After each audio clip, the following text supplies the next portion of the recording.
The jungle air was thick, too thick to breathe. Jackson stumbled through the green fog, hand pressed tightly over his side. Blood ran down his arm, soaking the cloth he had tied there. His head spun, his vision blurred, but he kept moving. Behind him, he could hear them, alien soldiers. Not many, maybe 4, maybe 5. They moved fast, faster than him. They would catch up soon. Jackson had one goal: keep moving until he found cover. Any cover. He didn't expect to find a temple. The trees suddenly opened, and there it was. Giant stone steps led to a dark entrance. Vines covered most of it, but the shape was clear. A triangle with curved corners, the old kind of design no one built anymore. It looked ancient, untouched, dead. Jackson didn't care. He dropped to his knees at the steps. His blood spilled onto the lowest stone. He pushed himself forward, crawling up, one hand at a time. The stone felt warm under him. It shouldn't have. The jungle was hot, yes, but the stones felt alive, like they were breathing. Jackson didn't stop. The wind screamed behind him. Energy blasts hit the trees. They were close, too close. He dragged himself into the shadow of the temple doorway and collapsed just inside.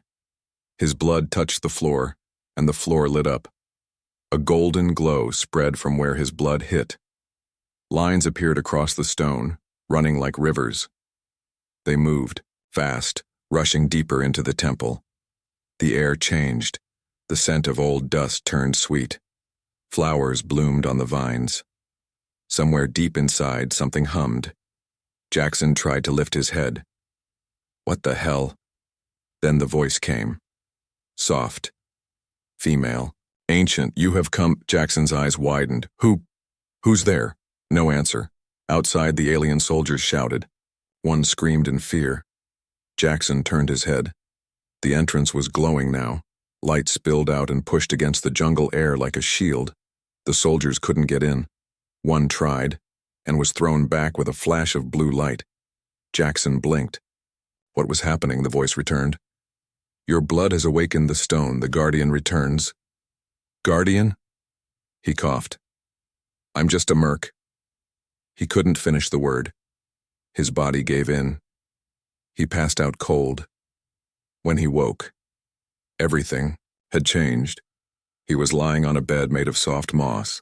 Golden vines crawled over the walls. Lights danced like fireflies above his head. The wound on his side had stopped bleeding. It wasn't healed, but it hurt less now.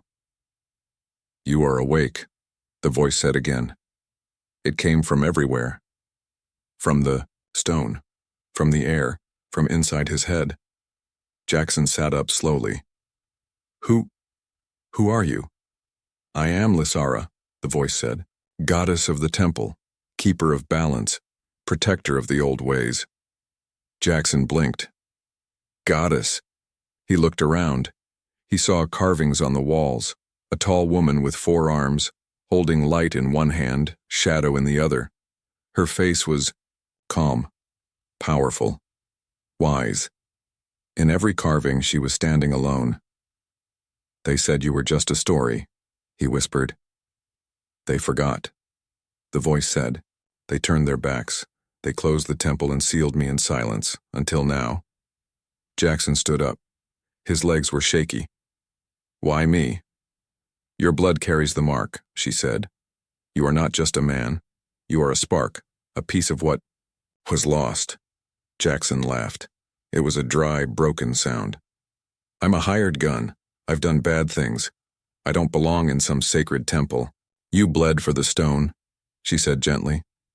It accepted your pain. It saw your truth. He looked at his hands. They were covered in dirt and blood. Nothing about him looked holy. Outside the temple, he heard the alien voices again. They were louder now, more of them. They were bringing reinforcements. They will break in soon, Jackson said. Can your light stop them forever? No, she said. But you can. Jackson turned. Me? The temple chose you, Lysara said. But you must choose it in return. The ground trembled under his feet. Come deeper, she said. Let me show you the truth. And then decide. Jackson looked back at the door, back at the jungle, back at the people who wanted him dead. Then he looked at the glowing hallway ahead. He took one step forward, then another. The walls whispered as he passed, and the temple came alive. Jackson walked deeper into the temple, every step echoing like a heartbeat in stone. The hallway curved like a serpent. Walls were covered in carvings that shimmered faintly in gold. As he passed each one, the pictures moved. He could see battles, ancient faces, and a woman with glowing eyes. Her forearms reached toward a star, and behind her were thousands kneeling. He paused at one image. It showed a man standing in the same hallway. Human, tall, strong. But it wasn't just a drawing. It looked exactly like him. His blood turned cold. "What is this?" he whispered. The goddess's voice floated around him, softer than before. "Memories. The temple remembers what others forget." Jackson touched the wall. The lines pulsed beneath his fingers. Not warm, not cold, just alive. "That's not possible," he muttered.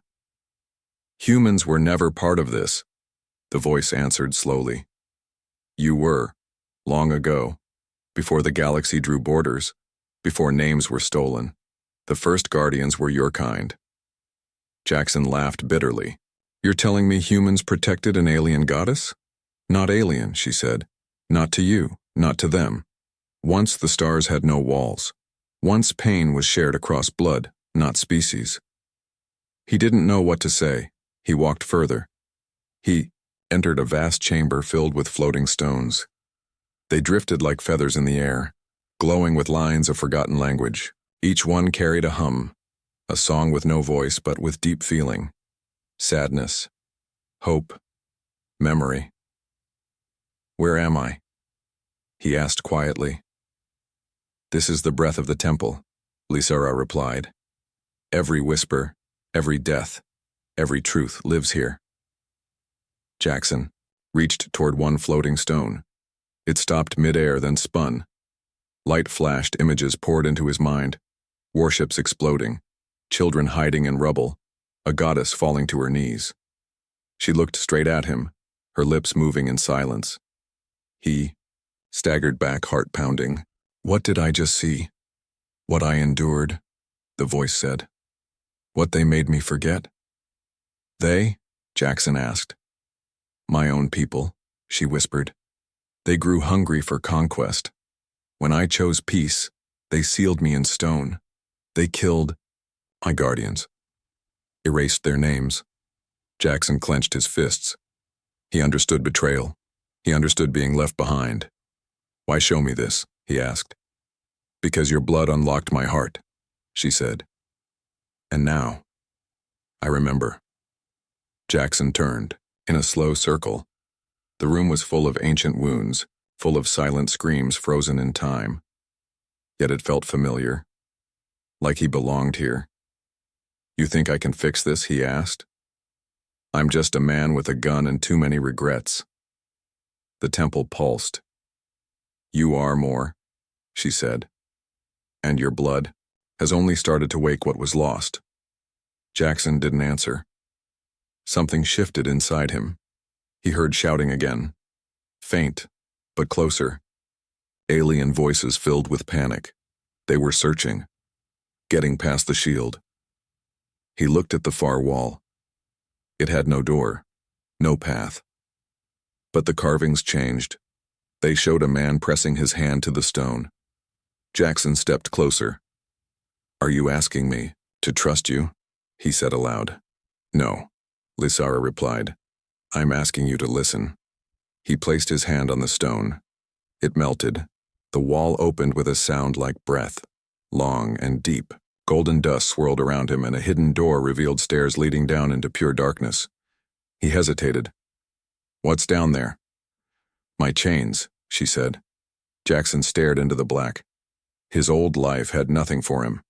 Pain, betrayal, contracts, soaked in blood. No one ever looked at him like he mattered. But this goddess, this voice, she remembered him before he was even born. He took the first step. The door closed behind him. Jackson descended into the dark. The steps beneath him were smooth, carved by hands that had not touched sunlight in thousands of years.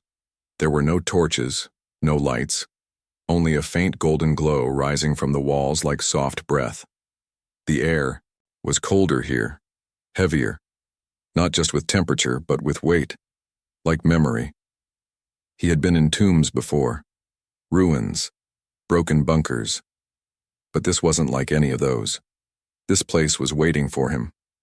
As he moved deeper, the voice of the goddess became quieter, not gone, just distant, as if even she could not reach this far without effort.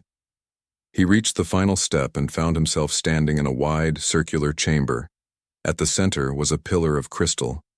Inside it, frozen like a statue in time, was her, not a hologram, not a carving, not a vision, a living goddess. Her body shimmered with light and shadow. Her skin was dark like obsidian, her 4 arms folded gently across her chest. Strands of silver and blue hair floated around her like water. Her eyes were closed, her face calm, too calm, but her lips were slightly parted, as if she had died mid-sentence. "Lizara," Jackson whispered. His voice echoed like it had traveled across galaxies. He stepped closer. The air grew warmer. His pulse quickened.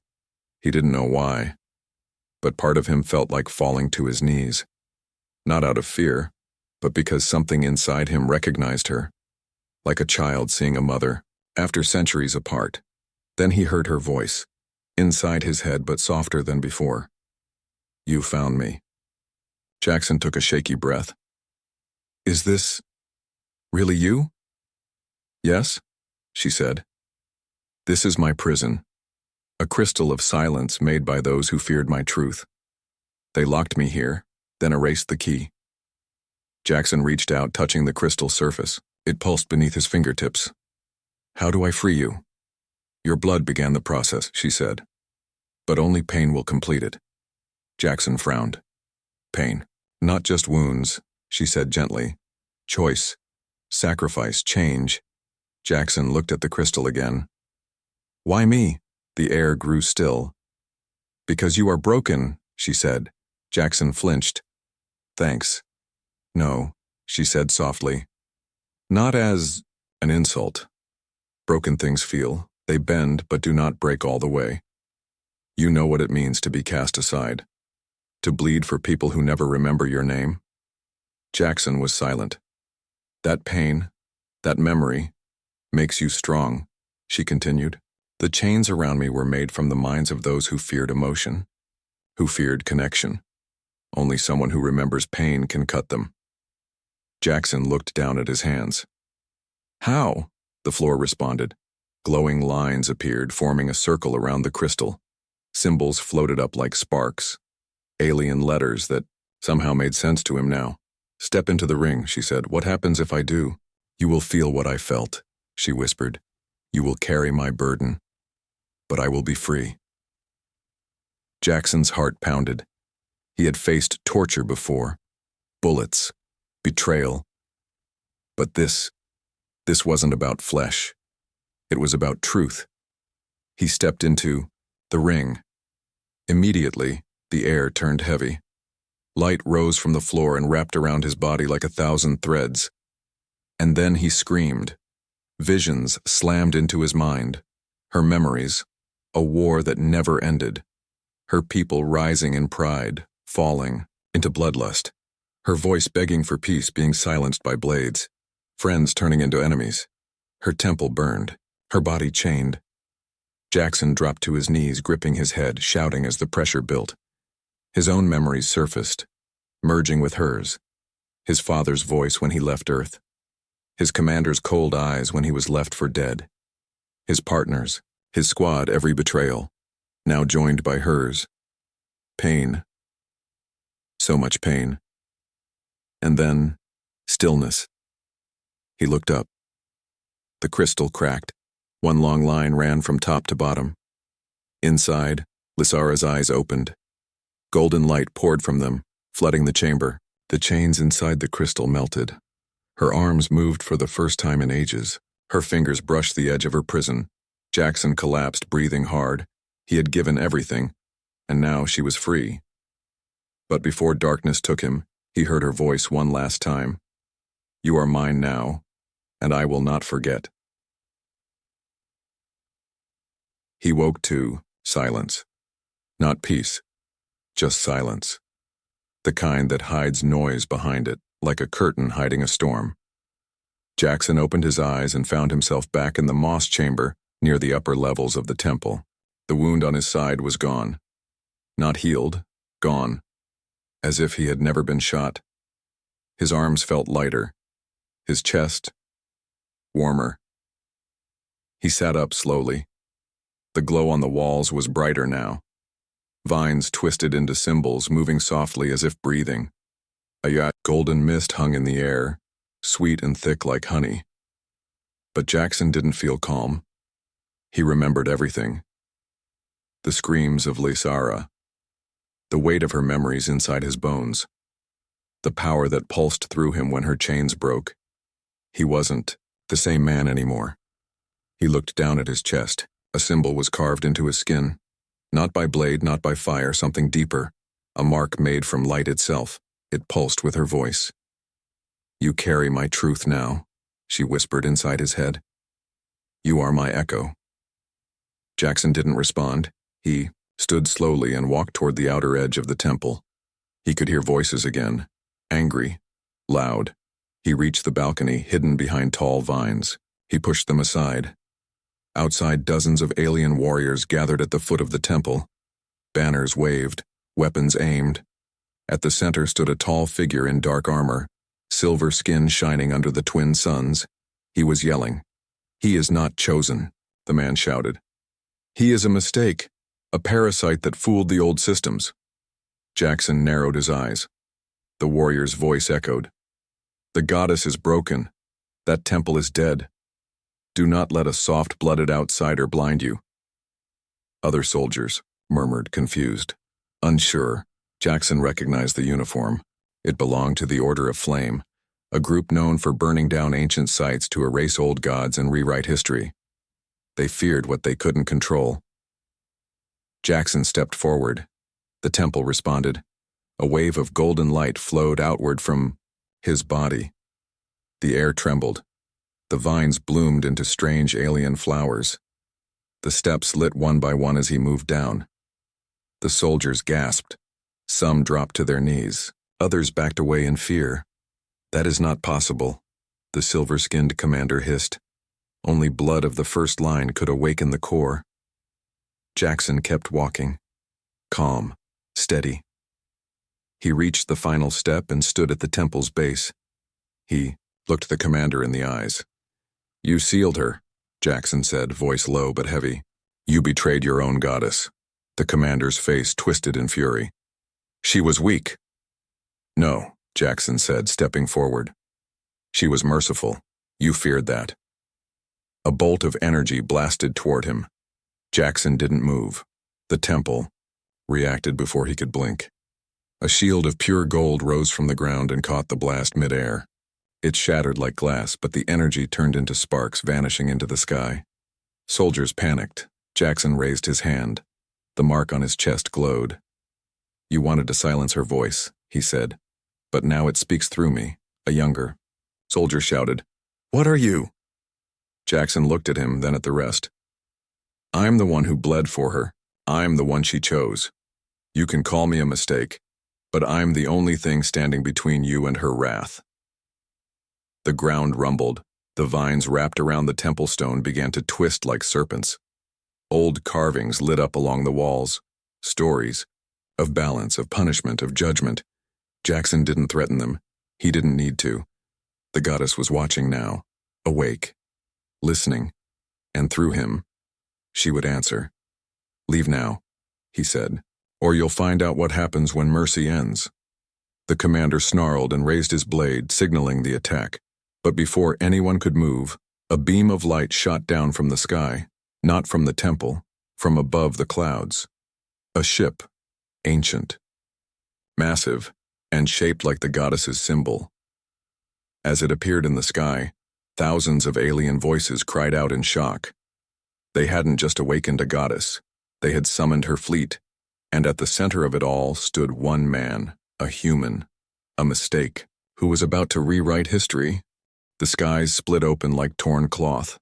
Everyone below, soldiers, monks, rebels, looked up in stunned silence as the massive ship descended. It was shaped like a crescent moon, its body crafted from white alloy and laced with golden veins of energy that pulsed like a heartbeat. The engines made no sound, but the very air around it rippled with raw force. No species alive had seen a vessel like this, not even the elders. It didn't belong to this age. It belonged to hers. Lysara's voice filled the air again, but now it wasn't just in Jackson's mind. It echoed across the valley. They thought they erased me. They thought they could burn memory from stone. But memory always finds a way to return. Some soldiers screamed, others dropped their weapons. The silver-skinned commander shouted orders, but few listened. Fear had broken their unity. Jackson stood at the bottom of the temple steps, hands relaxed at his sides, eyes fixed on the horizon. The ship wasn't attacking, not yet. It hovered like a watchful eye, silent but impossibly loud in its presence. His body still ached from the ritual. His mind still burned with borrowed memories. But he stood steady, because he wasn't alone anymore. "She's awake," Jackson said softly, "and she's watching everything." The ground around the temple began to shift. Roots emerged from under the soil, thick ancient things that pulsed with golden light. They moved like muscles, wrapping around the temple, forming protective walls. Vines thick as trees rose high, forming towers with glowing tips. The temple was transforming into something more, not just a place of worship, a fortress. The commander pointed his weapon at Jackson. "Kill him! Bring me his head!" 3 elite soldiers charged forward, fast, armor-clad, enhanced with tech implants. Jackson didn't move. As the first soldier raised his blade, a flash of light exploded from Jackson's chest. His mark pulsed once, and time seemed to freeze for a heartbeat. Golden energy lashed out from the air itself, striking the attackers mid-stride. They hit the ground, twitching. Not dead, but broken. Something inside them had shattered. The soldiers behind them stopped. Jackson walked forward, slow and steady, as the temple pulsed behind him. His steps left glowing prints on the soil. "I gave her my pain," he said to them all. "Now she gives me her strength." He raised his hand. The air shimmered. And then she arrived. Not just her voice, not just a whisper. Lysara, her full form. She stepped from the entrance of the temple like a star being born. Her body was wrapped in flowing strands of energy and armor. Her forearms glowed with radiant force. Her hair floated like smoke, her eyes lit with galaxies. Her feet didn't touch the ground. She hovered, a being of grace and fury. Every living thing in the valley fell silent, even the wind. "You hunted me," she said to the commander, her voice calm but laced with power. "You burned my temples, erased my name, fed lies to children." The commander stepped back, face pale. I was following orders." "You followed fear," she said, and pointed one glowing hand toward him. Golden chains of light wrapped around his body and lifted him into the air. He screamed as the energy gripped tighter, forcing him to look into her eyes. "You called me weak," she whispered. "You feared my love, because it gave others hope." The chains twisted once and shattered. The commander dropped to the ground, alive but broken. She turned to the rest. "Leave. Spread the truth. The goddess lives." No one dared move until Jackson raised his voice. "Go," he shouted. "Go now, before she changes her mind." They ran, every last one. When the last ship in the sky vanished into the stars, silence fell. Again. Lysera turned to Jackson. Her form softened, her armor fading. She stepped close to him now, her feet finally touching the earth. "You stood alone," she said gently. "And still, you did not run." Jackson looked into her eyes. "I had nowhere left to run." "Then let me give you something you never had," she said. Jackson raised an eyebrow. "What's that?" "A place," she whispered. "And a purpose." She extended one hand. Jackson hesitated, then took it. His body glowed once more, and everything changed. Jackson stood in a place that didn't belong to time. The temple, the jungle, even the ground beneath his feet had vanished. He was floating in a sea of gold and shadow. Stars shimmered like dust around him. Somewhere far above, a galaxy turned in silence. He should have felt afraid, but he didn't. Not here. Not now. Lysera stood before him, not as a glowing goddess, or a spirit in stone, but as something real. Human-shaped, yes, but filled with stars. Her eyes were pools of memory. Her hands were warm when they touched his face. "This is the place between," she said softly. "Between breath and silence. Between what you were and what you could become." Jackson looked around. The air was too still. "Am I dead?" "No," she said. "But you're not alive either. Not completely. The temple is healing you, slowing everything, giving us this moment." He studied her face. "You didn't bring me here to rest." "No," she said. "I brought you here to ask." Jackson raised an eyebrow. "Ask what?" "Will you stay as you are?" Her voice lowered. "Or will you become what the galaxy needs?" He didn't answer. She stepped closer. "Your body is failing. The ritual to free me burned your blood, cracked your bones. You held too much pain, not just your own but mine. Your heart can't carry it forever. Not like this." Jackson took a breath. "Then I'm dying." "Yes," she said. Slowly, gently, but surely. He swallowed hard. "And the other option?" She reached out her hand again. "You become something new." "What does that mean?" he asked. "Your mind, your memories, your soul, they will remain yours," she said.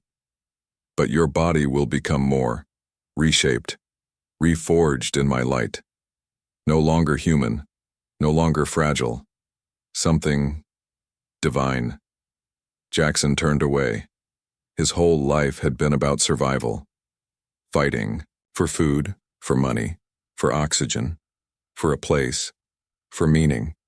And now, the universe offered him a place at the feet of a goddess, not just as a servant but as her equal. "What would I be?" he asked quietly. "A guardian," she said. "The first of a new line, not built by war, not trained in cruelty, but chosen for truth." He shook his head. "And if I say no," she didn't flinch. "Then you die," she said simply. "Your name will live in my temple. The stars will remember you, but your story will end." Jackson stared into the darkness. He had spent his entire life running, from the world, from the past, from himself. Now he had a chance to run no more. "If I become what you ask, will I lose myself?" "You'll change," she said. "But not lose. Change is not the death of self. It is the bloom of it." Jackson turned back to her. "You're really offering me everything," she nodded. "Because you gave everything to free me." Silence. Then Jackson stepped forward, his voice steady. "Do it." Lysera didn't smile. She simply touched his chest and everything turned to light. His scream never left his lips. It wasn't pain. No. It was too much. Too much light. Too much feeling. Every cell in his body opened like a flower, pulling, in memory, power, history. The stars themselves entered his bones. The stories of forgotten temples. The tears of lost species. The birth of old gods. His skin cracked, His mind fractured, then rebuilt. He saw his own death and passed through it. When the light faded, he was kneeling, but he wasn't the same. His body glowed faintly, veins pulsing with ancient gold. His eyes shimmered with starlight. The mark on his chest had grown. Now it stretched across his arms like armor etched in his skin. He looked up. Lysara knelt beside him. "You are reborn," she said. "My guardian, my echo." Jackson stood. He was taller now, stronger. But it wasn't just muscle, it was meaning, purpose, balance. "How do you feel?" she asked. He looked at his hands, curled his fingers, like the galaxy just started over. And, deep in the stars, something stirred, because the protector had returned. The stars burned differently now, from the silent moons of the Weeping Cluster to the crystal towers of the Arakai Syndicate. Something had shifted. Ancient machines turned on by themselves. Temples long buried began to hum. Prophets whispered strange names in their sleep, and across the void, one name was spoken with awe. Jackson. But he was no longer just Jackson. He had become the will of a goddess, the guardian reborn, a living echo of Lysara's truth, part human, part divine.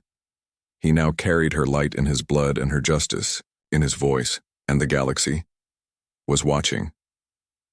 It began on a war-torn world known as Nadir Prime, a desert colony ruled by the same order of flame that had once sealed Lysara. Jackson arrived without ships, without armies, just a man, wrapped in a long dark cloak, the mark on his chest glowing faintly beneath the fabric. They laughed at first, until he raised his hand, and the statues they had shattered rebuilt themselves in seconds. The sand turned to gold beneath his feet, and every soldier who dared aim a weapon at him felt their bodies freeze, not in fear, but in reverence, because they knew he had come to balance the lie. Word spread fast. Within days, entire fleets surrendered before battle even began. Resistance leaders begged for his help. Old enemies came forward with tears in their eyes, offering relics stolen from lost temples. But Jackson never asked for praise. He asked only one thing: remember her. Everywhere he went, he rebuilt what they had tried to erase. He raised temples from rubble, healed cities torn by war, woke sleeping monuments that still whispered with power. And always, Lysara was beside him, sometimes in form, sometimes as a voice in the wind, sometimes as golden light dancing behind his steps. But not everyone welcomed their return. The Galactic Council, those who ruled with silence and fear, met in secret. They whispered of old prophecies of a human with starlight in his chest and a goddess at his side. "He is not a savior," one counselor hissed. "He is the start of the end." "Then we end him first," another said. So they tried. An assassination attempt on the temple world of Overon, during a festival held in Lysara's name. Jackson stood atop the high balcony when the skies filled with drones, silent black machines invisible to most sensors. The first one fired, but the beam bent midair. The second exploded before reaching him. The third, he caught it with his bare hand and crushed it into dust. His cloak fell to the ground. The mark on his chest burned like a newborn star. Eyes wide, the people below dropped to their knees, not in fear, but in knowing. The goddess was no longer myth. She was real, and her protector stood between them and oblivion. 3 days later, Jackson walked into the council chamber, alone. The guards raised weapons. They couldn't fire. Not one. He passed them like wind, stood at the center, and spoke. "You ruled through silence, through fear. You erased stories because you couldn't control them. But stories don't die. They wait. And now, they're awake." The council leader, a 1,000-year-old being of fire and bone, stepped forward. "What do you want from us?" Jackson's eyes glowed. "Nothing," he said. "But what she wants is balance." He turned away, and behind him, every star on the council's great map shifted. The new age had begun, Years passed, but not in silence. In beauty, temples rose across the galaxy, not just to worship Lysara, but to remember every voice that had been taken, human and alien, warrior and poet. The temples taught peace, balance, memory. Children grew up hearing Jackson's story, how a man with nothing bled on ancient stone, and the goddess gave him everything. On the edge of the galaxy, on a planet now known as Sarin Tel, a lone figure walked among glowing trees. His cloak trailed behind him, brushing the roots of the forest he had once saved. Jackson stopped beside a quiet lake. Lysara appeared beside him, her form soft, her voice gentle. "They remember now," she said. Jackson nodded. "But they need more than memory." "Then give them more," she whispered. He smiled faintly.